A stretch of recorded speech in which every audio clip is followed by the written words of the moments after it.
Измори ли се? Запита го тя по някое време, спирайки на едно място. Малко, потвърди Делян. Всъщност, коляното му вече пулсираше болезнено, но не би го признал за нищо на света. Бяха стигнали до своеобразен пристан, край който имаше изкарани няколко стари лодки. Той подпря длан на една от тях. Ела да стъпиш във водата, сълта ще те облегчи, подкани го Вяра. Ей, не дай да се суетиш около мен. Ела, хвани ме за ръка. Делян се втренчи в протегнатата й длан. Можеше ли да й откаже? И най-вече, искаше ли?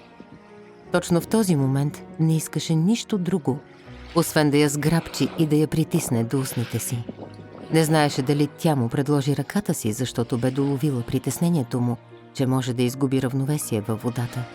Или просто защото топлата лятна вечер, луната и морето, вълните, тихият разговор между тях, така бяха изкристализирали самотата й, че тя имаше нужда да се докосне до друго човешко същество. Но знаеше, че той самият има нужда. Болезнена нужда, на която не можеше да се противопостави.